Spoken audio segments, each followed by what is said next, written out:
In this episode of Man vs. Marriage, it's the Q Dog on the couch, the remix. The podcast. How good do you want your life to be? You gotta live on purpose, for a purpose. It's truly about becoming the best version of yourself that's possible.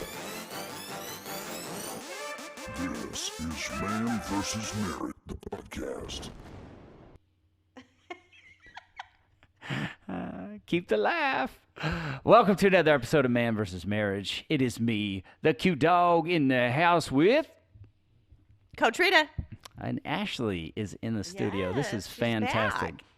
back. I'm bearing my soul in front of the crowd.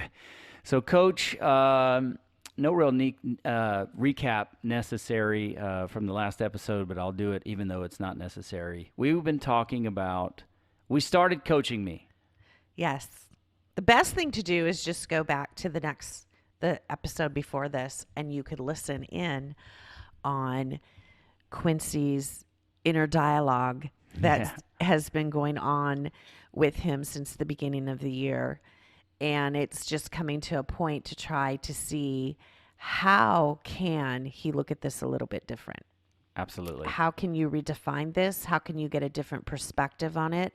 I think the things that you shared in the last episode, I think you're speaking to so many people out there, Wayne family and your work. You know, that's a lot of people juggle that, and I think a lot of men juggle that, you know, and just having a interesting conversation with you and just throwing questions at you to just make you think. Where we ended last time is me asking you about help or someone mentoring you, or you gaining knowledge, gaining wisdom from other people within your company to come alongside and help you. So this would be my question to you. You're smiling, Coach Rita. You're up to something right now. I just want you to think about this. Okay.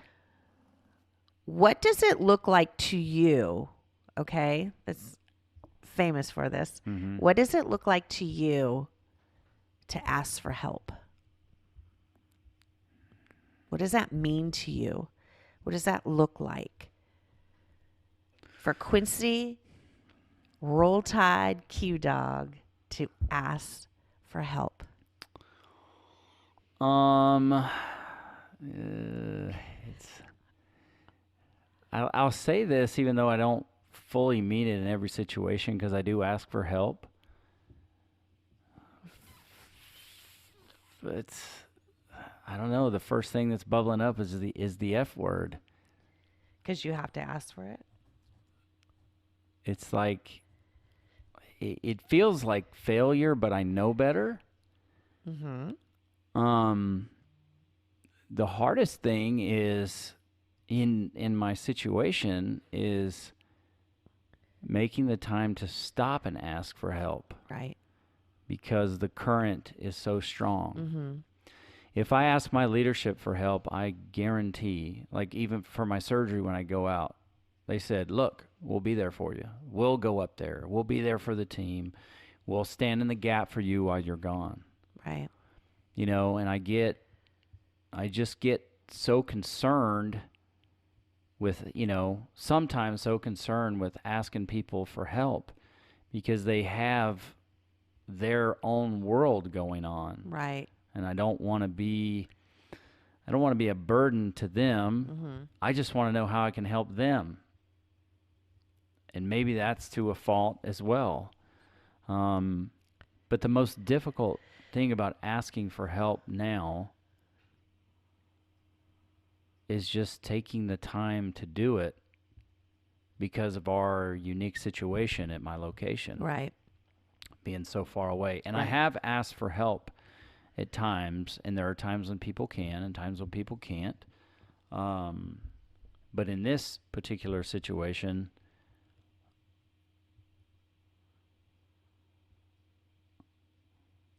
I just maybe didn't stop or maybe haven't stopped enough because I feel like I'm okay at coaching myself through this to say, to remind myself this isn't forever. It's for now. Take what you can learn from it. It's going to be a great story someday, and just keep your nose to the grindstone and keep grinding, because you're going to get there. To the detriment of you and your family? To the detriment of me and my life. To the detriment of me and the time with my family. Yeah, and all in full circle. Right. You know?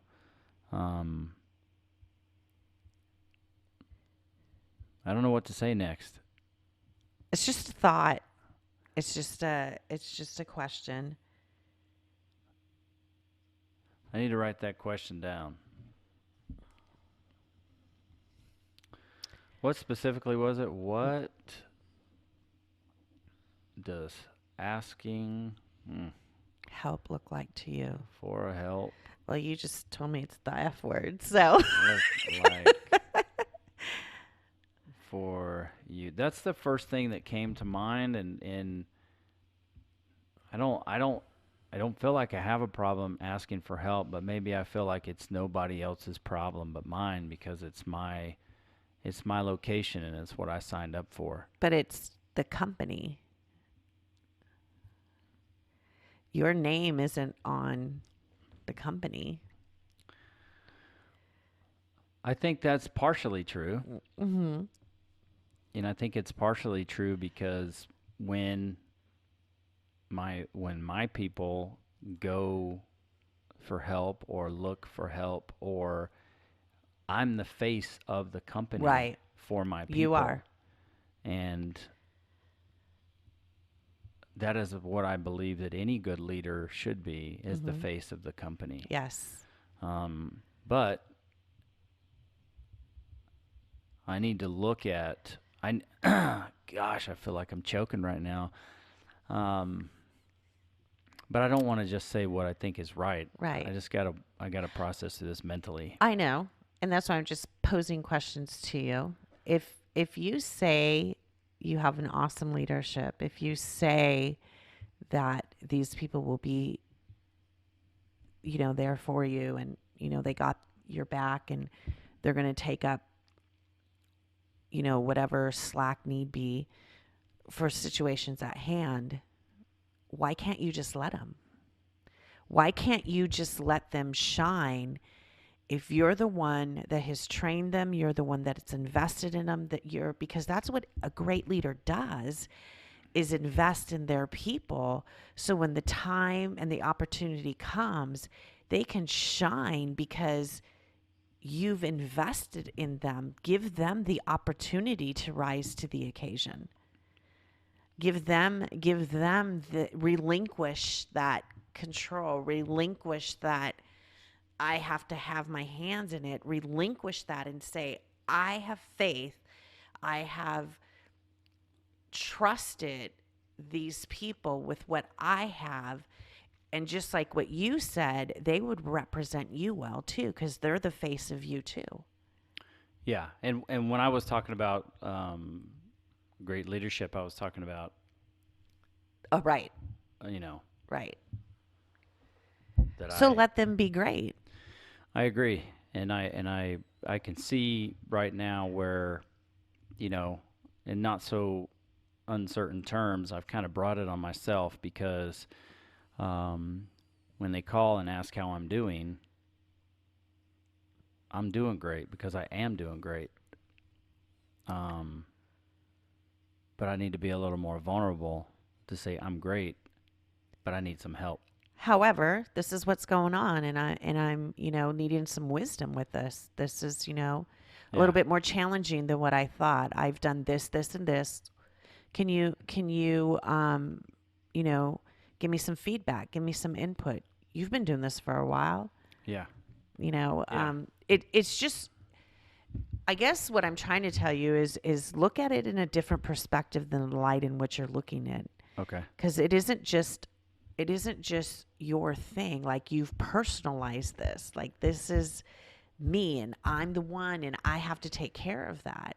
And a lot of times as leaders, we fall into that trap because we want to be um, that we can handle everything no matter what's thrown our way, and we're not going to waver. We're just going to, like you said, just put your nose to the grindstone and just keep going. But when your family starts paying the price for that, and whether you start paying the price for it physically, mentally, emotionally, spiritually, then I think you need to, just kind of take a breath and let's get some perspective on some things. Yeah. You've already said, you let those boundaries go right out the window. So you're the only one that can set them. You teach people how to treat you. Right. You teach people where their boundaries are. So in essence, you really can't blame anybody but yourself. Yeah. Because you're the one that puts yourself there without saying, okay, I shouldn't have let that happen like that. I shouldn't have let happen. I understand things are going to happen, that customers are going to come in, clients are going to come in, things are going to happen. I get that. And that's, when grace supersedes in those kind of circumstances. A lot of it we can't control. A lot of it that just, like you said, it just comes through your door and you're just like, okay, what do I do with this? Yeah.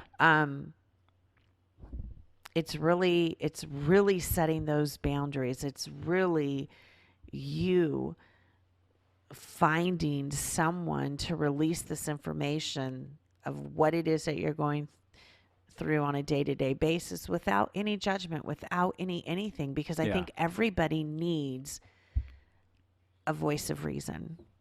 True. Everybody needs, that person that they can confide in, and they know, and it's only going to stay here, and that person knows that this is what they're here for, you for this reason. You got to find that person. Yeah. And I do agree. I do agree that that I'm the one that's responsible for the boundaries. What it feels like happened was simply the deluge of water came in so fast Yeah. that I didn't even have a chance to start swimming. Right. And now, as the water level kind of lowers itself, it's like, you're rolling in the sand, and you got to get your bearings together. Right. Because I do feel like I empower my people around me. But when all those people left, Well, yeah. there's nobody to empower. So, it's about empowering the new people. Right. That's why I say it's not a forever situation. Correct. It's a for now, but still, and that's why I like today, when you're saying, oh, you got off early. It's actually a normal time for people. It's not normal for me. Right. But that's what I have begun to do, was say, it's time for boundaries. Mm-hmm. And I've been pretty darn good at keeping those promises to myself about how to put the boundary on work. Because, this is the pinnacle of where I wanted to go and Right. what I wanted to do. Exactly. This is what you wanted. And I love what I'm doing because I love to engage and lead and mentor people. That should be like the forefront of your mind. And I believe that it is. And I don't want to come across as a complainer right now. Oh, no. Okay. Not at all. I don't want to come across as somebody that Not at all. is dissatisfied in their job, because I'm not. I'm where I want to be. You've had a couple bad moments, and you're trying to figure your way through them. Yeah. And I want to put it out there for other people, professionals like myself. And I also don't want to pretend that I'm absolutely bulletproof. Just because I have a podcast doesn't mean I don't have problems. Right. you know. Because life happens. Life, just what you're saying, what you shared in the other episode. I know sometimes this sounds so insensitive. It's life. And I think so many times that we've never been given like tools or strategies or like coping mechanisms. Well, there's drug and alcohol and whatever, but That's not my thing. but you know what I mean? Yeah. It's like it's we've done a disservice to prepare generations in how to do life. And when things don't go the way that people think that they should go, no one knows how to deal. Like people don't know how to deal because this didn't turn out, or something happened here and it didn't turn out the way that I thought it was going to turn out. That we don't know how to maneuver ourselves through disappointment. We usually stay there and we don't know how to work ourselves through it. We don't have those tools or the information or to navigate ourselves through it. So a lot of us are stuck in being frustrated, overwhelmed, depressed, anxiety. And I don't want to say that these aren't real feelings, because they really are Sure. true. Yeah, I mean, absolutely. people, you really do go through these things in life. But it's teaching yourself, how do I maneuver myself through these circumstances that it is life? How do I, without sounding like I'm complaining, without sounding, like I'm being a baby, because I think that's empowering yourself when you give voice to it and say, this is the situation that I'm going through. Mm-hmm. And you reach out to those people that have the wisdom and have walked your journey before you, and can come back and help you and give you insight and give you wisdom. But if we feel like we have to take this whole lump of thing of life all on ourselves, and we never ask for help outside of ourselves, then it's like you get what you get. And you don't throw a fit. Yeah. That's our house saying. You get what you get, and you don't throw a fit. I can see, really, I can see where, when it came to autism, I made a conscious decision to be more vulnerable, so I could help people. Mm-hmm. And I wanted to make sure that people knew that, I've even said this, out loud when I've been speaking. It's like, okay, be more vulnerable. Well, I don't want people to, to feel sorry for me. I don't want their pity. I don't want those things. But it's like, you know what?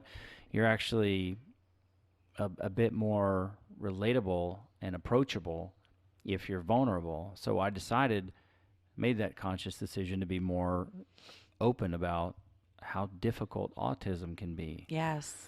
And I simply need to employ that same strategy with where, I am in asking for help, or where I am, finding a confidant within my, circle of fellow leaders Mm-hmm.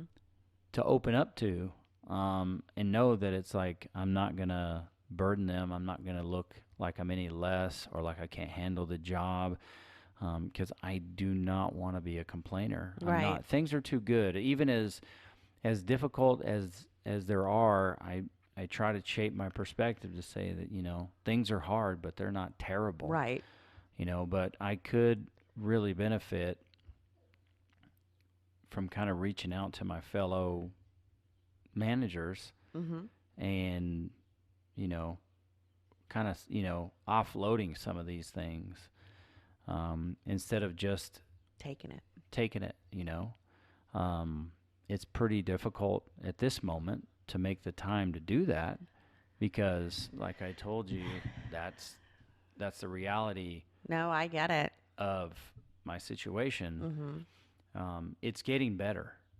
It's getting a lot better. Mm-hmm. There's a lot of light at the end of the tunnel now. So I feel like I'm on the other side of that. But I need to do more of this, and maybe it'll help and encourage the other guys to do the same, so that we can be a better support system for each other. And maybe the other guys do it. I try not to get involved in, Right. I do call and ask in certain situations, or have in the past, when things weren't at such a fever pitch of what's going on. Right. But I do need to redefine a support structure for me in my career, and just find a way to kind of get those things out there and strategize. And I believe, like, I do believe people in very influential, very high positions, I believe they probably do have a mentor. I believe they probably do have someone that they confide to. Just because the higher up you are doesn't mean the less problems that you have. No. They're just bigger problems. Yeah, there's more opportunity Right. for problems. So I'm almost certain that you need that. You need that in life. Mm-hmm. Whether it could be your wife, it could be whoever you choose it to be. It's wherever it is that you're at. And I do talk to Jeannie about these things, but probably better would be somebody that is a bit more relatable to that situation, or that's working, I'll never stop talking to my wife about it. She's my best friend. Absolutely, right. But right. somebody who's in the fire that's very trustworthy, like you say, that I can just share, like, the no Right. judgment zone. Like, man, that guy is always pissing and moaning every time I talk to him. I'm not that guy. Right. And I think you would find somebody that would know that and know that the reasons and the motives behind it. Yeah. You set that. You're the one that sets the tone to that. Mm-hmm. And you cannot try and figure people out as to how they're going to read you. I mean, you're the one that's going to set it. You're the one that's going to say, this is what it is that I'm doing. This is why it is that I'm doing it. I respect you. I see something in you. You set that. Yeah. And then it's being able to trust that what you Right. say, I can guarantee if somebody's sharing something with me and it's not supposed to go anywhere, that it won't go anywhere. Exactly. And I guess I have to give people that opportunity to do the same for me. Exactly. And kind of open that up. So that's something that I'm going to do. Especially since the storm is there, but it's calming. Right. This is the great time to start setting those things into action, because you have the opportunity before the next storm comes, because the storms do come. They do. And you're just going to set yourself in place. And I would just really challenge you to be very, very aware of what you're projecting out to the people as far as your busyness. Because I totally get that. I totally understand that. You and I have that same personality, man. We can think on our feet and we can do like a million things at once. However, the people around us see that, and they always, you hear, like I hear people, well, I don't want to bother you. You're so busy. I don't want to take your time up. You have too much on your plate. It's like, wow, that's what I'm representing to them, because that's the furthest of how I want people to know me as. I want people to know that when they're in my presence, they have my undivided attention. Yeah. They're unconditionally accepted and loved. But if I'm not projecting that, and I'm just projecting, I'm just busy, I don't have time for nothing, that's a sobering reality of take a step back and ask myself, what is it that I want to put out there? What is it that I'm putting out there, and make those adjustments so that when people are in my presence, they know that they have my undivided attention. Yeah. And when they walk away, they know they heard or she heard what I said, or he heard what I said. Yeah. And for me, that's much easier to do when I'm able to work in my office, and people can come to me, or I go to where they are. Right. Out in the front where all the business takes place, it can be impossible. And that's where, communicating with your people to say, hey, if you see this situation, If I don't see you, but if you see me, get my attention and say when you're done, Right. and then I can come to you. Mm-hmm.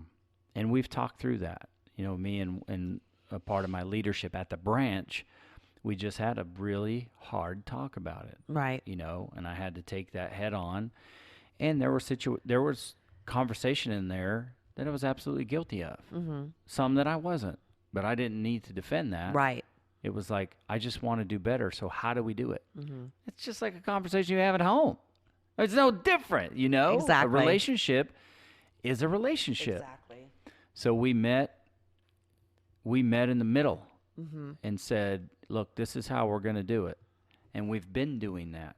Right. And it's gotten loads better. And so I know that whatever strategy I walk away with from Mm-hmm. here, Mm-hmm. it's just going to make things better. Right. So I'm gonna employ that, and here's the things that I kind of wrote down. Who you asking for help? Besides yourself. And, and that's the thing. Like the way that I'm structured, I try to coach myself through these situations. Mm-hmm. But I should employ somebody, a willing party, to help coach me through some of these situations, or at least to bounce something off of. Exactly. I got to do that. Mm-hmm. I have to do that, and not stop it just when my full team is in place. Right. Not stop that, but continue it. Mm-hmm. Because it's what I'm encouraging everybody that's listening to this podcast Exactly. to do. Exactly.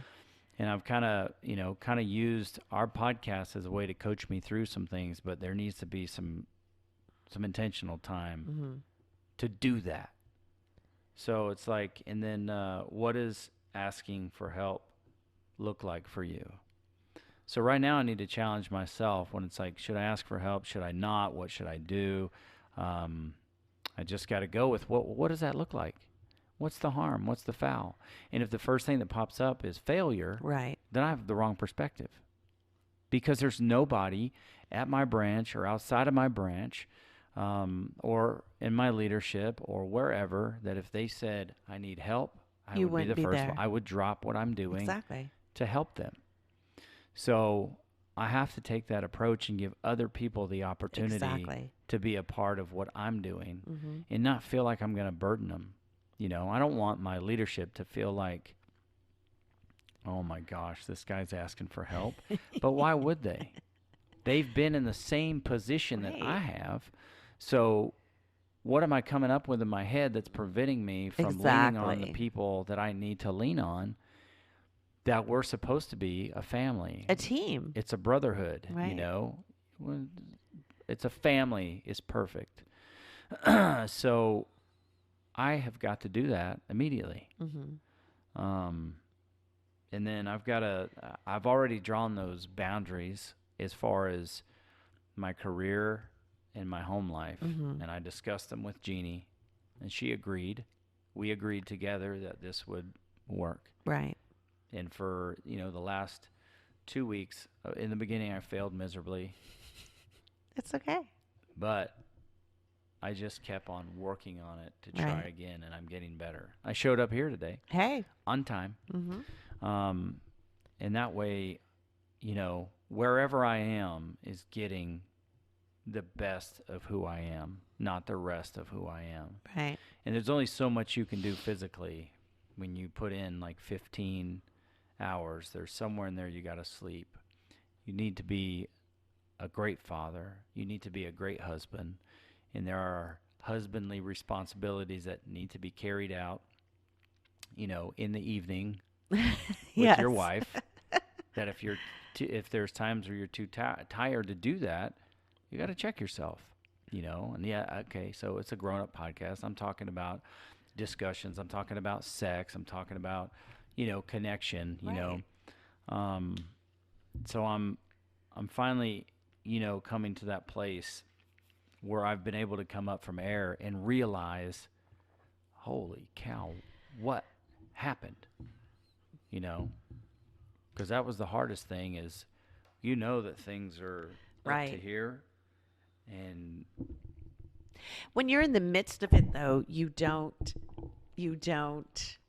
know it until you're on the other side, and then you realize, wow, that was big. yeah. But in the midst of it is when you need those people to come alongside of you and just ground you. Yeah. Take a minute to ground yourself. Yeah. And that's important, especially with the type of work that you do. It's very, very important to be grounded. Yeah. That you can always go back to this. Like when you know that crap's hitting the fan. Okay, I need to ground myself. I need to take 5 minutes. I need to, meditate. I need to walk myself through this and ground yourself and then go. I know we didn't talk about the family part, so we could probably hit the family part on the next episode. Yeah. Obviously, my career is just dominating things right now. Just dominating it, Right. Such is life.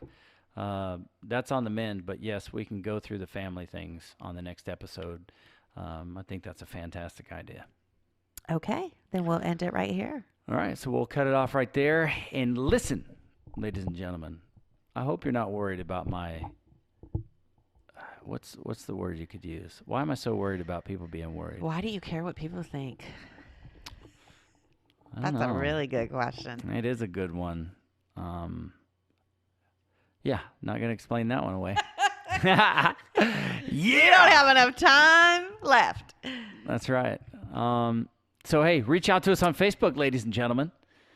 Can I say one thing real quick before we cut this episode? 15 countries, Coach Rita. We are rolling in 15 countries, and that just blows my mind. It's what I expected because I know this podcast world.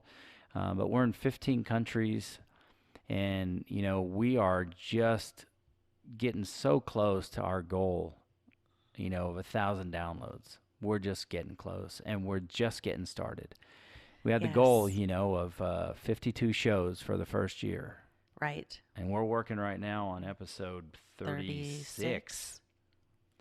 Or 37. Yeah, episode 37. So we're going to make it. I think so. Even through all the challenges. Right. We're going to make it. Yep. And I just, thanks for taking these past few episodes to help work through something.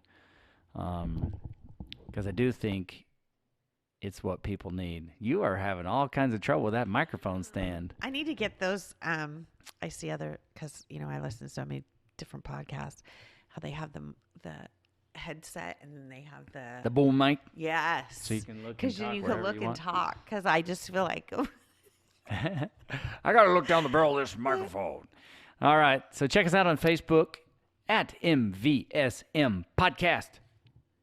Go there and check us out. I mean, if you go there and check out Facebook, and I'm excited because we've recently had some new people join the party. We did tips, 31 days of Mary Tipsmas, just things that will help you relationship and personally. Coach Rita's put out things. I put out videos. We put out posts that help get you engaged and think. Don't be afraid to respond. Don't be afraid to put yourself out there. It just helps people. That's what I'm telling myself right now. So email us, coach@manvsmarriagepodcast.com. That's coach@V like victory, S like success, marriagepodcast.com. And until we meet again, out. we out. The podcast. How good do you want your life to be? It's really about becoming the best version of yourself that's possible. This is Man vs. Marriage. The podcast.